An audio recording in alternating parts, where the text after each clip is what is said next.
So today's talk is on cryptography by Alex, and then there will also be a networking beginner's night after, given by Kevin. So I will hand the mic to Alex now, and then we'll have to switch the laptop out. Okay. Take a mic.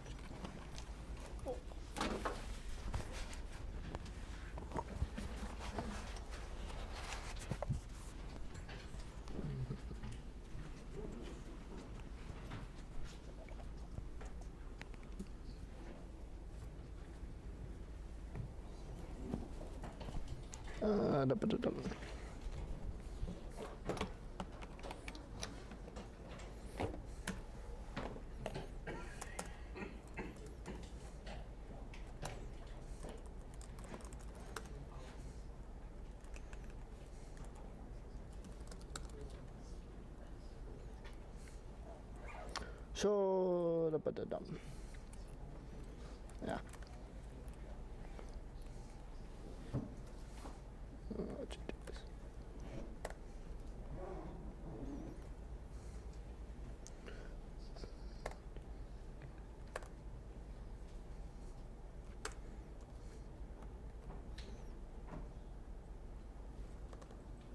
Okay, so I'm Alex.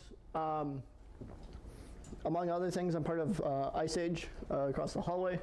I do honors research, which is essentially what this is going to be. And then I occasionally do ACM competitions under Mitra. So I'm graduating this semester, CS and math.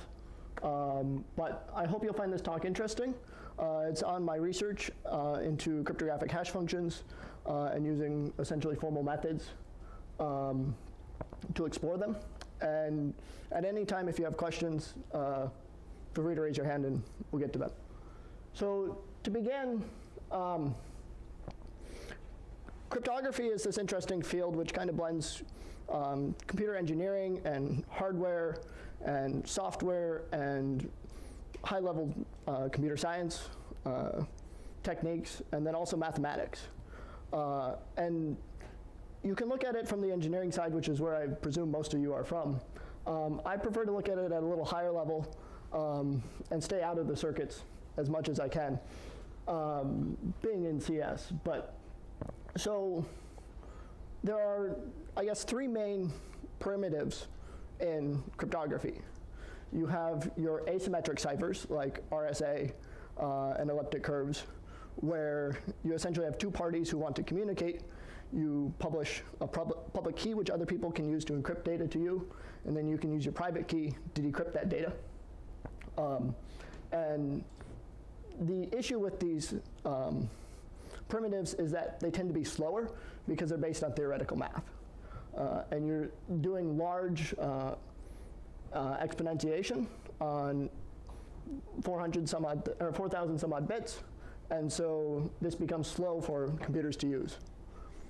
So instead, we've invented symmetric ciphers, like AES, triple DES, et cetera, where you have a single key, and it's typically based on some number of low-level hardware operations, XORs, ANDs, et cetera. And this is faster, but at the expense of not having the two separate keys, one to encrypt and one to decrypt. You have a function and an inverse and a key and some data, and it's a lot faster, and so you can get speeds of up to, I think you can get 500 megabytes a second, but at the expense of not having that flexibility. Your last primitive is a hash function, which is what I'll be spending the rest of my time talking about. So a hash function is a way to take arbitrarily long data and compress it down into a small, unique identifier. So typically, they operate on blocks of data. And so MD4 and MD5, for instance, use 512 bits at a time. And then other, SHA-3, for instance, uses 576. And so you split up your message, and what you do is you start with the initial block, and you start with some initial state. And you apply your hash function, and you get a new state. And then you can keep updating your state with your blocks until at the end you have some final state. And some segment of that final state will be outputted as your hash or your digest. And so the thought is, if you have a hash function that's a good, strong cryptographic hash function, you should be able to input bits, and if you input 2 different messages, you should get 2 completely different outputs. And so if you take a message and you change any 1 bit in your message, each bit of the output should change with roughly 50% probability. So it should appear that if you have 2 very similar messages, you should still get relatively uncorrelated digests. Another property that's nice in hash functions is if you have a digest, which you think was created with your hash function, it should be hard to find an input which creates that. This is called pre-image resistance, and it's typically been, in the history of cryptography, one of the hardest attacks to do. From the theoretical side, depending on what your output length is, so if you have 128 bits of output, typically it requires 2 to the 128 operations, essentially just brute forcing to try and find a pre-image. And there have been theoretical attacks on some of these ciphers or some of these hash functions to lower that. But really they've been hard to get much better than that. The first attack, which is a collision attack where you have 2 messages and you try and create the same output, has a lot more research into it that has led really good results. So for MD4, for instance, you can find collisions in MD4 in less than a second on any modern laptop, which compared to 2 to the 100 some odd is a lot more practical. Between these 2 is something called a second pre-image. So a collision, the attacker has full control. They have 2 messages, and they have a single goal of trying to make those messages have the same digest. But with the second pre-image, one of those messages is fixed. So you already know your output, and you're trying to find a second block which maps to the same output. And so in this sense, you kind of have a spectrum of control for the attacker. On the one side, you have collision attacks. On the other side, you have pre-image attacks, and in the middle, you have second pre-image attacks. And so second pre-image attacks have some of the same properties as a pre-image attack, because if you have a valid pre-image attack, you can essentially apply your pre-image attack to your second pre-image and acquire the other message. But it also has something similar with a collision attack, because if your collision attack has enough flexibility, you now have a second pre-image. And so what my research has been about is researchers, when they publish collisions and hash functions, typically publish 2 random blocks. And they say these 2 blocks have the same digest under whatever our hash is. So when they published MD4 collision, they said, here are 2 blocks, and here's the output. Google was a little different in that they published 2 PDFs, which you could maybe claim has higher use, higher utility for your collision, because, hey, I can find 2 PDFs which collide. But if you look at how they built the PDF, they were essentially saying, here's a variable and here's random data. And if that variable has whatever random data, then output the one PDF, otherwise output the other one. And so they were essentially gated on this variable that they could brute force with their cluster and all their resources. And so they had a lot of flexibility in the PDF format to create a collision.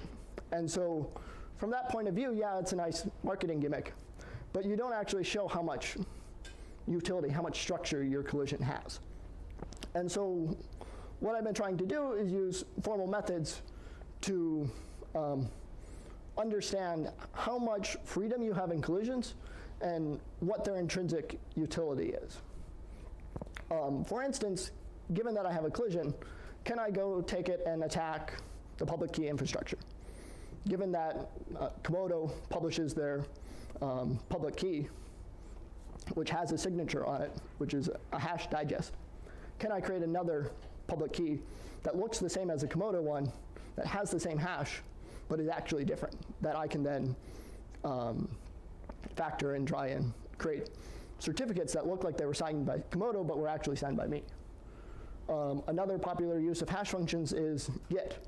Git still uses SHA-1, which is the hash that Google published the collision for, but the Google collision doesn't really tell you anything about whether or not Git is vulnerable in and of itself. And so there are a lot of these use cases that when a researcher publishes a collision, it immediately deprecates that hash function effectively, but you don't really know whether any one system is vulnerable to that collision. And so that's what I've been looking at. So to start, we need to define what formal methods is, and what this relates to crypto minisat up here.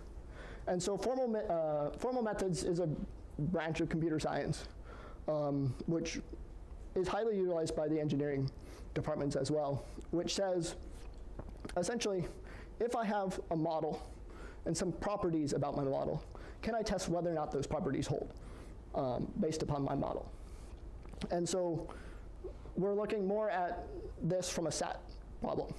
SAT is boolean satisfiability, and it's essentially the systems of equations that you're used to from linear algebra and stuff, except reduced to boolean variables. And so the formal structure of what a SAT instance looks like is you have a series of ands, clauses with ors between them. So if you have markers up here. So in essence, you could have a bunch of variables, and then these clauses are then grouped by ands.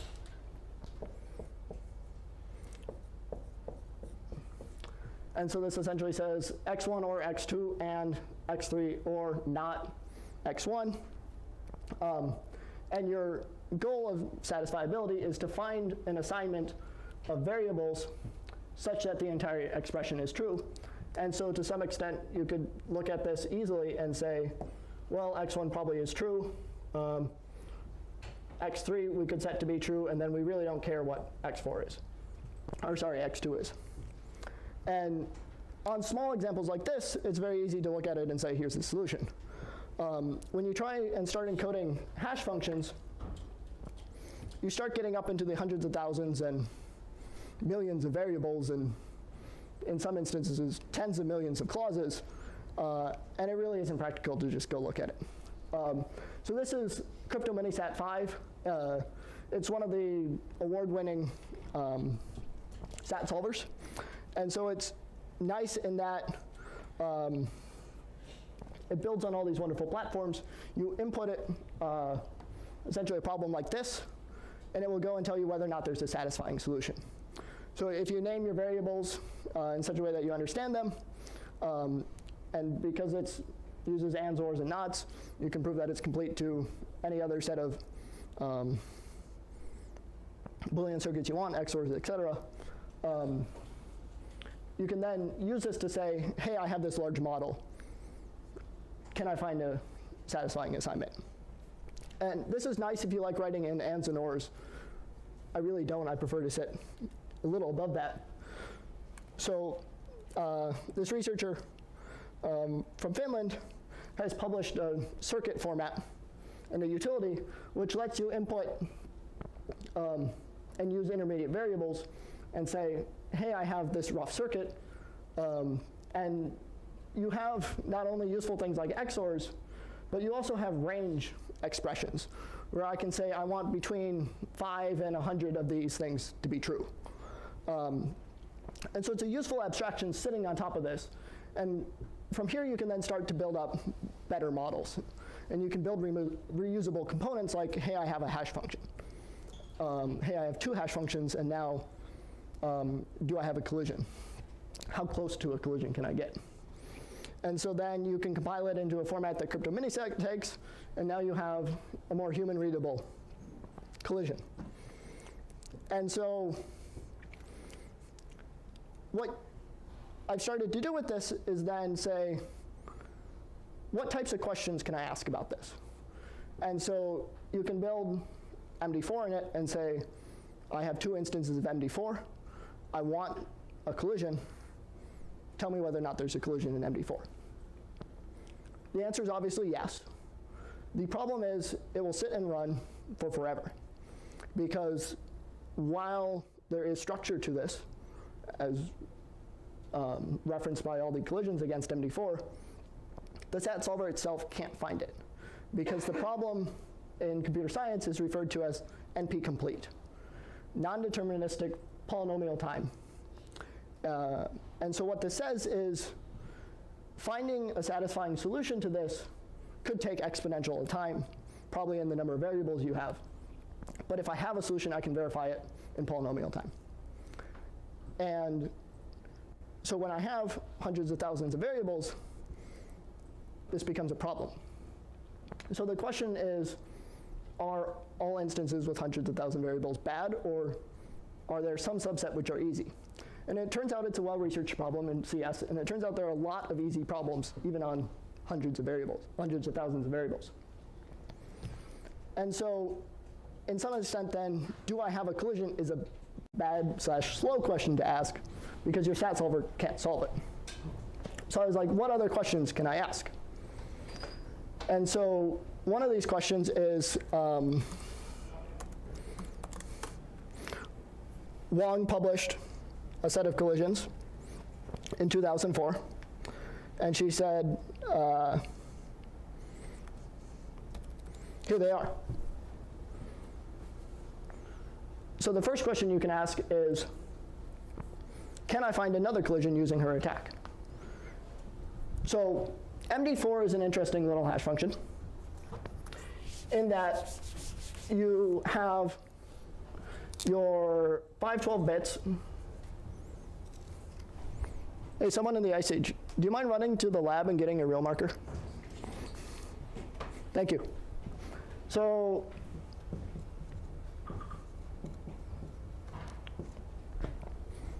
you have an input. Can people see this over here?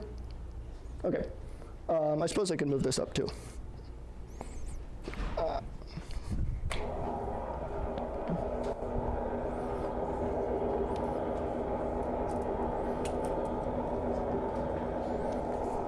So MD4 takes in 512 bits of a block at a time.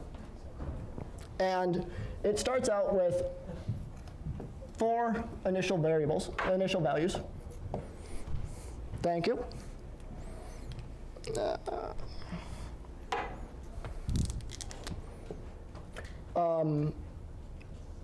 Lettered A, B, C, and D.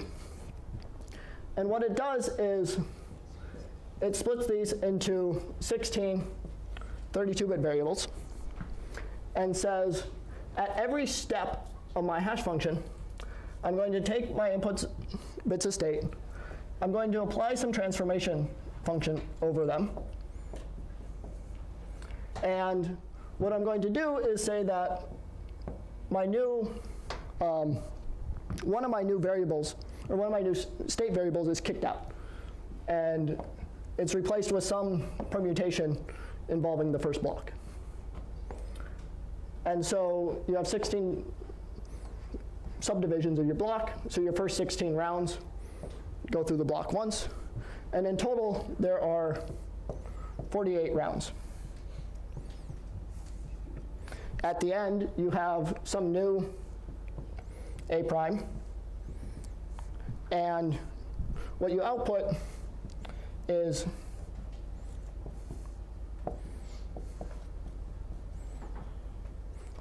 the addition between your original variables and your output, and your last set after applying these rounds. And so when you have 2 blocks now, which produce a collision, one of the things that people do is say, what is the differential path? And so what we typically do is say, well, I have 2 blocks, and there's some XOR difference between my blocks. And that's really this set of values here. In this case, she used signed XOR. I tend to use unsigned XOR. But the difference here, the delta here, in your messages, is the input block difference.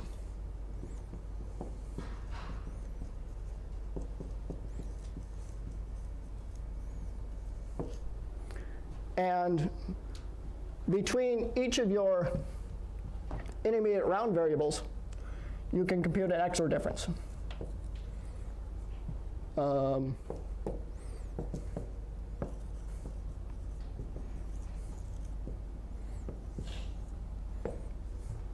And so this XOR difference across the 48 rounds is what's called a differential path.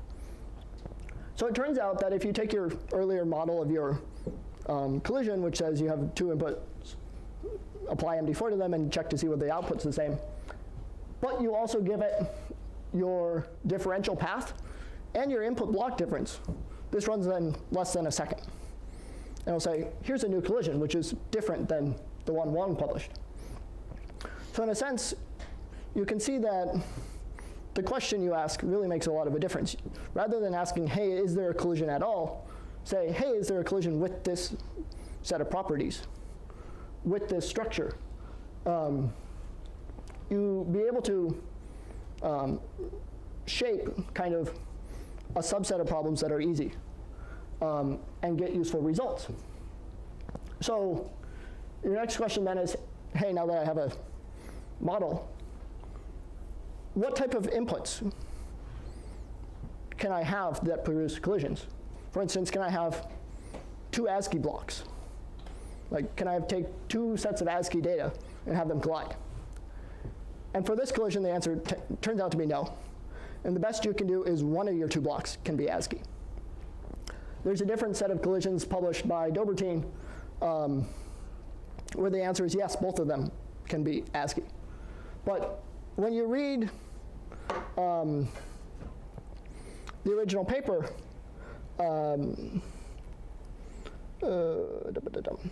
not this one, as to how, okay, this isn't the same one.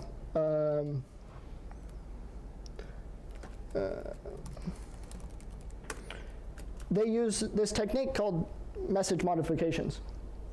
And it's a destructive technique in that you give it two inputs, and it will keep playing with those inputs until all the properties of the differential path are satisfied. And in the first round, it's trivial because you can just change the block. In the second round, second set of rounds, it becomes a simple equation, but in the third round, it becomes complex, and that's what a lot of the literature was on, is how do you actually modify third rounds. But the issue is it's destructive, and so if you give it an ASCII block, it wouldn't necessarily keep it as ASCII. And so what this allows us to do is actually use it from an analysis perspective of keeping ASCII blocks. But another question is, given that I have a specific XOR, which you can think of as like really a number, because there are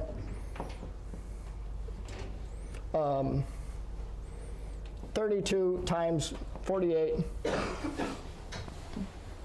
variables here, because there are 48 rounds, each one's a 32-bit variable. And so you can really think of this XOR as describing a particular differential path as an XOR. You can say, can I create other differential paths? And like, one of the things you could do is say, define a distance and say, so I have one particular differential path that the researcher provided. Is there something which is a small edit distance away? Say I change one of the bits in here randomly in the XOR. And it turns out these also are easy to satisfy, or easy to check for. And frequently the answer is yes. And so when researchers publish this one attack, it's actually telling us that, hey, not only is there a collision with their particular image, but in the neighborhood of that image, there tends to be stuff. And in neighborhoods of neighborhoods. And so the cost to find a single collision is high. There's a lot of work that goes into finding the initial set of differential paths, et cetera. But once you have such a differential path, the cost to find others and cost to find other collisions goes down. And so now that you've reduced the cost, you can start asking, how do I measure the utility of a collision? And so what I did was define a set of measures and say, so given that I have a differential path, one of the easy to answer questions is, how many input block differentials satisfy? That's the first point, is how many unique differentials a collision class has. And intuitively, what you can think of is your input block difference controls to some extent what types of messages and what type of message pairs you get. Because if you have a single message pair that you give it, your input block difference tells you what the corresponding pair would be if you have a collision. And for existing collisions that people publish, they only have one, in that they only publish one because they only know about one. And it turns out the answer is, for a lot of these, you can have up to 64 different input messages differences. And this is a useful result because if your collision doesn't work, or if your two messages don't work under the particular input block difference, you might be able to find a different input block difference for the same collision attack, which it would work for. Number two is the number of unit distance neighbors that the collision has. So back here in your distances, some of the published attacks had lots of neighbors within some distance from it, and others had very few. And it turns out that if you randomly start trying to build differentials, you won't actually find that many neighbors because they don't necessarily satisfy. But the ones that we found had high probability of occurring, and high probability implied lots of neighbors. And so to some extent, what this also tells you is, given that you find a collision, if you have very few neighbors, you learn less about the collision space than if you have lots of neighbors. If you have lots of neighbors, there's a chance that one of your other neighbors will do what you want, if your one collision doesn't. And so more useful collision classes will have more neighbors because they imply more about the overall system. Another thing that people tend to look for is second preimages. Second preimages have been harder to find in general. And so one of the measures of whether or not you can find a second preimage is how close are you to finding a second preimage to the null message. So when your entire input block is all zeros, can you find another message which has more than one in it that also has the same output hash? And so that's the third instance. And if your input block is 512, considering none of these are actually full second preimage attacks, you might think, oh, you're probably only going to do half of that, 256 maybe, 300. The best published collision by that Professor Wong has 509 zeros in it for the closest set of blocks, which are a collision under it. And so to some extent, you could think that with a little more work, you could push that to 512 and get a full second preimage for the null block. And so it's an artificial metric in that all zeros is what it is, but it's a relatively easy to measure one. And so you could go further, and the fourth metric is whether or not there are multiple initial values that a given block collides under. So if you're attacking a system with a collision attack, you have some amount of data, and you're going to divide up your data into blocks. And so if you don't quite control where your data is, like if you can only say it's going to be like one of these three, you won't necessarily know what initial value your hash function, or what state your initial hash function will be at. So if you have a block that's in some extent a multi-collision, where you could place your block here and get a collision, you could place your block here and get a collision, or you could place your block there and get a collision, it's a much more useful collision attack because it's independent of your initial state. And so if you're attacking something like AWS, where you have, or S3, sorry, where you give it a bunch of data and it will store it for you, but give you back a digest of that data. If you want to go collide into somebody else's pool, being able to put a collision, highly likely collision block anywhere in your data gives you a lot more chance of successfully attacking that system. And lastly, whether or not, as we talked about, ASCII values can be used. And you could replace that with whatever particular structure you want your input to have. But combined, the only area where existing collision attacks need more work is this multiple initial values. And it turns out that none of the existing attacks published in the literature will collide under multiple initial values. So what this ultimately leads to is a framework for analyzing collisions. And so it's built on Python, and what it allows you to do is, rather than being stuck on the gates, it allows you to ask questions at a much higher level, saying, does it have this differential path? What's the neighborhood around the differential path? Stuff like that. And more importantly, it will handle job distribution for you. So if I'm looking at neighbors, and I'm finding a bunch of neighbors, I'll then want to find neighbors of neighbors.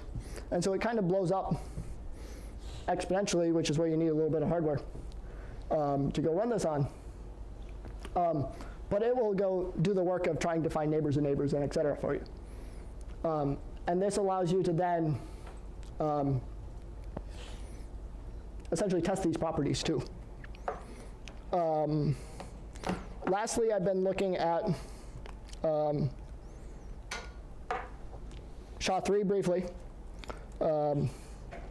And this sort of reasoning about differentials and intermediate values and what the neighborhood of that is works really well against the older style hash functions, MD4, MD5, SHA-1, and SHA-2.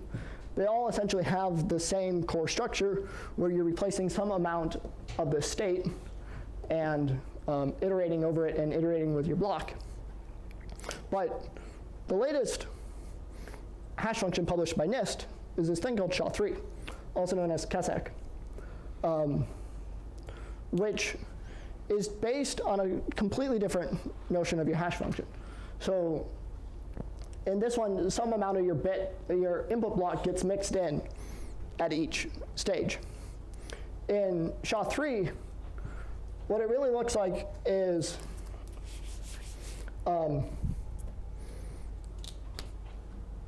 you have a block, and you have whatever your initial state is. Your initial state, and for your very first state, is the null string, all zeros, and it operates on 1600 bits. And so what you do is, whatever your message is, you split up into chunks of 576 bits, and you take your initial state, and you XOR it with your block. And then you apply the round function, f, to this quantity 24 times. And what you've now done is permuted your entire set of state to some new state S prime. and you take off the first 512 bits, in the case that you want SHA-3 512. And so it's what's called a sponge construction, because you don't control all of the bits of this initial state. You control 576 of them at the start. And you don't get to read the entire output state, because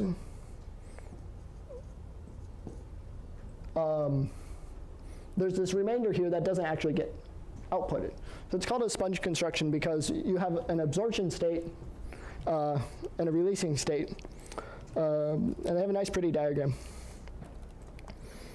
where at each step you XOR in some amount of block, apply your round function, XOR in more, and then at the end you take out whatever you need while continuing to apply your hash function. And what this means is that attacks based solely on differential, because it permutes the entire state, don't quite work. And so that's the open research, is how can we start attacking this set of hash functions? So, yes, questions? Yes, in the back. Do I have links to the papers that you showed? Yeah, so the best place to go look at it is on my GitHub profile. I have a papers repository, which there's one here, DSN 2018, which is in submission, and so all the references in that paper will go to the other attacks. So the 3 I'd recommend looking at is Wong's attack. That's a CryptoPals challenge, if you're familiar with the CryptoPals. Massacci improved upon Wong's attack to increase the probability of collision occurring under the message modification attacks. And then Schleifer started to develop, Martin Schleifer started to develop automated collision finding. To the best of my knowledge, he was only able to get like a couple thousand sets of collisions. And this type of framework, when you look at neighbors of existing collisions, gives you about 35,000 collisions in about an hour. So, other questions? That's Cypherboy, by the way, for the URL. Okay.